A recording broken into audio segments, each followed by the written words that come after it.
Yeah, so I'm not going to use my South African accent for this review.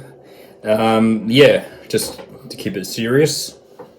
Yes, so interesting game. England versus South Africa. Look, which yeah, interesting, but also boring game. Look, I think everyone knew that this was never going to be champagne rugby. There weren't going to be many tries, and to be honest, it was actually, I think, to be honest, it was a lot. I guess obviously things were close, but I think it was probably because of the way that teams played that it ended up being close, and that kind of made it exciting right at the end. But yeah, look, certainly, I guess if you're an All Blacks fan, you'd kind of be feeling a little bit more comfortable in your seat seeing these two play. Look, I mean, obviously, I think All Blacks fans might have wanted England to play England in the final. Given they are, I guess, on paper they're inferior, and I think the All Blacks would be able to play this. Would be very clever to these the way England's playing.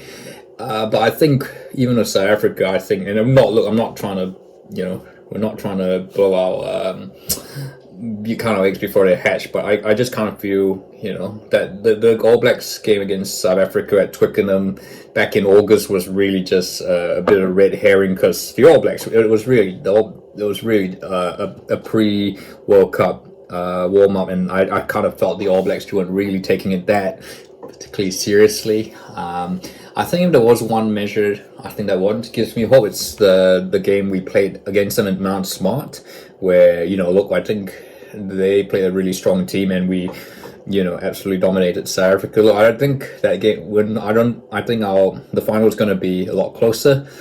But yeah, I have a feeling I kind of feel a bit more confident going into this Springboks against the Springboks. But look, that's not don't really want to talk about the final. Let's talk about the game, which I guess it was really an arm wrestle. Although, yeah, funny enough, it was a bit more interesting than the All Blacks Argentina game, because, obviously England going out to a 15-6 lead well into the second half, it looked like they had done all they can to create what would have been a massive upset, in terms of in the scheme of this tournament.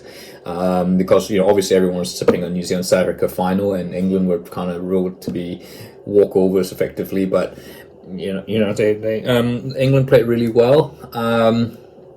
I guess, yeah, look, Owen Farrell, as unlikable as he is, yeah, look, he certainly ran the show really well. The forwards, I think Courtney Laws-Murray, Toje stole the show, along with Tom Curry, and their number 8, who I'm sorry, struggling to remember the name right now.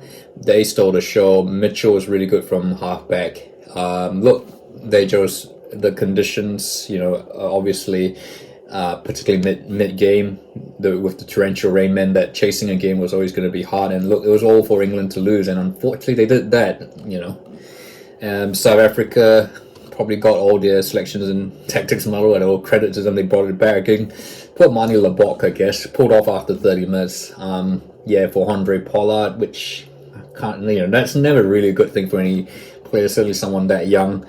But I'm sure he'd be back. But look, I think it was just it was always a bit of a strange selection ahead of this game, when it was never going to be a game about the backs. Look, how many times did Jesse Creel, Cheslin Colby touch the ball? It was pretty ridiculous. But look, obviously the subs, having Fafon and Andre Pollard from the 30-minute mark, certainly helped the Springboks get some impetus right at the end when they needed it, and they again pulled off the same trick that they did against France. And I guess, in the same way you could say with France, I think England kind of snatched defeat from the jaws of victory there.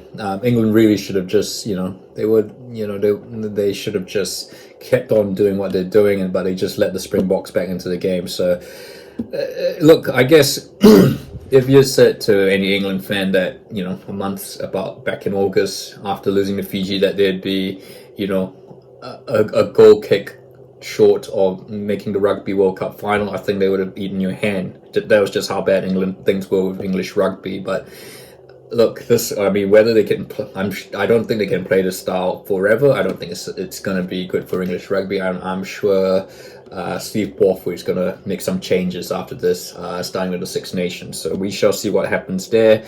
But yeah, look, so congratulations to the Springboks, and I guess congratulations to England as well on, having a pretty good tournament. Look, the draw was certainly kind to them, having to face Fiji, in the quarterfinals rather than like someone like Ireland or France. But yeah, they did what they needed to do, and in the games they met it as well.